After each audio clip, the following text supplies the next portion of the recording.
I think that this cycle will be no different than previous cycles, even though, I want it to be different, right? I would love for this cycle to be Yeah. different. Yeah, but I just don't think that it will be.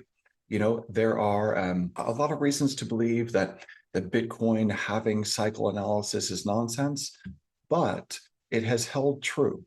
And so whenever someone says, well, this time is different, I don't think so. And what that means for me is I think BTC checks in with its 200-week moving average because in every previous Bitcoin bearish market, it has checked in with its 200-week.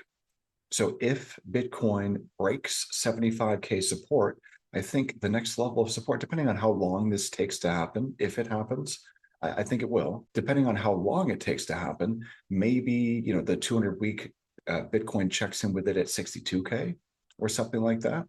But I think that there's still more room on the downside for Bitcoin. And so what I'm doing is I'm simply using this as an opportunity to trade the bounce. And that's all I've done is I've just, I bought some Bitcoin last night, just spot on GMX with no leverage. And, I got a really good entry at like 75 too. But, if it runs a little bit higher, now all I'm thinking about is where do I exit those long positions? That's my thought process around Bitcoin right now. Now, if we take a look at ETH, let's just check in on Ethereum because we see kind of a similar pattern here. Now, I am an Ethereum bull, and you're going to see that in a second. But if we zoom out and take a look at the 2022 lows in ETH, and I've got that pegged at like 888, something like that. So the lows right there, that's my anchor point. If I connect those lows and just draw a trend line to the next higher low, which was, those were the 1350 lows, the tariff tantrum lows in ETH. So that is now support. See that down there? So if that is support, then this horizontal support, this is akin to the 75K horizontal support in Bitcoin. And yes, Ethereum is holding above support. That's good. But it may not be, as solid support as this level is.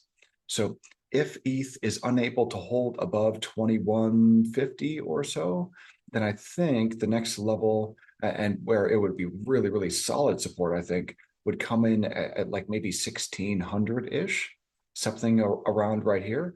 And now it depends on how long something like this takes to play out. But if I think that Bitcoin has not put in its low for this bear cycle yet, then there's no way ETH has. So if Bitcoin breaks 75K, I think ETH goes straight shot to 1580 or 1600. Now, Solana, this could be, really, really interesting from the short side because Solana doesn't have really much, if any, support below 95.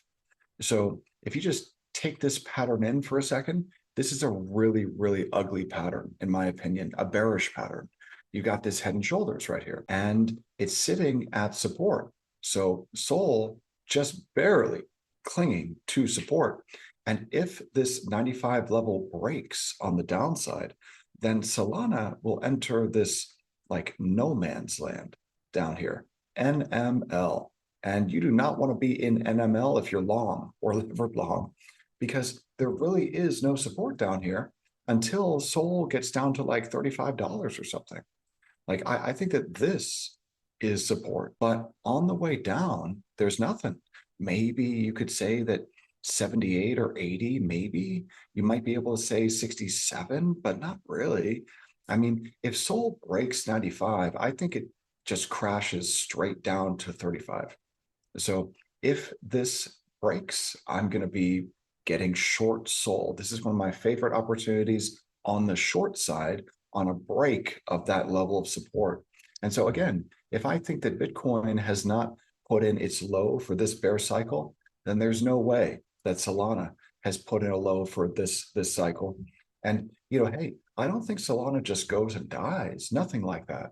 I just think that it's probably overvalued right now. It's very inflationary. The protocol hasn't garnered the same type of DeFi TVL that Ethereum has. It's not decentralized like Bitcoin is.